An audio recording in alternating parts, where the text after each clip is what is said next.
السلام عليكم ورحمة الله وبركاته حبيباتي، أتمنى تكونوا في هنا وصحة وسعادة.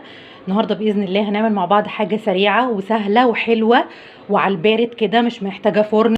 في الحر ده طبعا مش محتاجين ان احنا نشغل الفرن كتير، ربنا يا رب يرحمنا برحمته.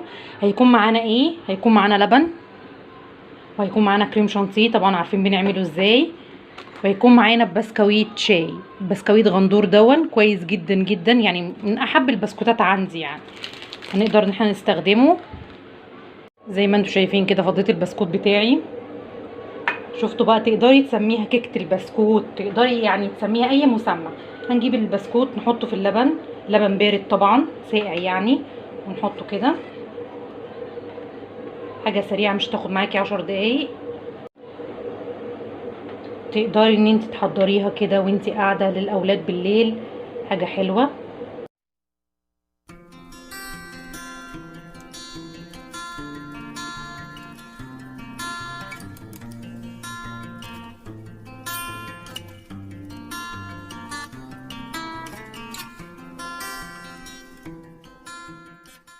وبعد ما حطيت اول طبق بسكوت كده بالشكل ده اهو،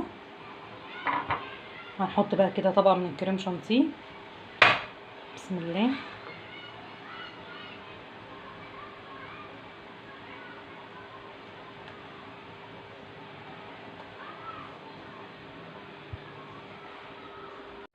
اهو كده بالشكل ده وزعته، وهنكرر الرصة تاني.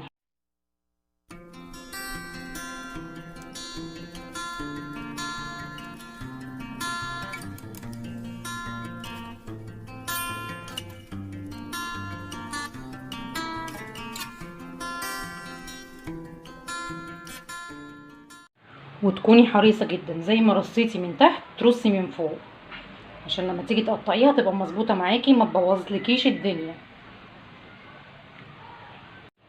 وهنكرر تاني.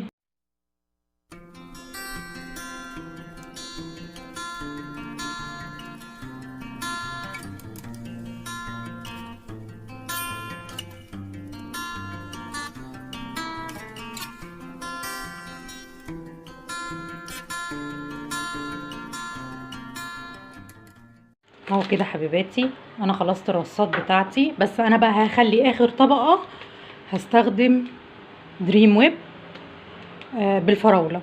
هعمله بقى وارجع لكم.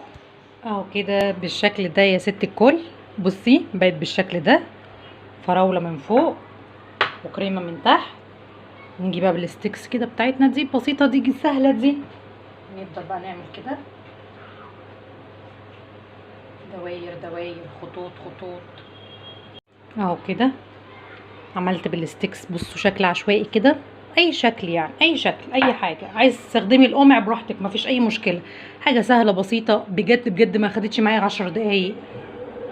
اهو كده هنزينها ازاي بقى؟ باسهل حاجه خالص، بسكوتين اتبقوا معايا فرفتهم كده، وهرش بالشكل ده يدي شكل، بس مش اكتر من كده. شفتي ما اضطريتش ان انا اجيب اي حاجه خالص. اهو بسكويت مفرفت.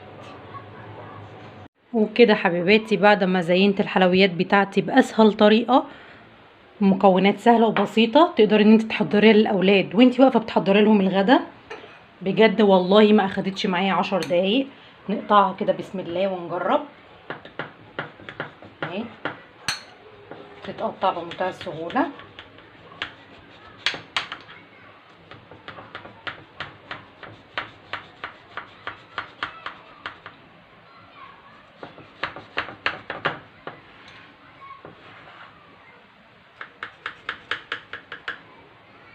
كده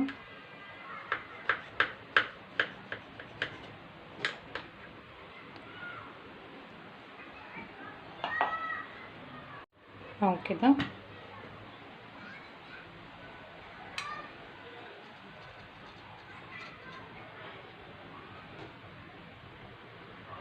اهي بصي، كريم شانتيه حاجه تحفه فيها.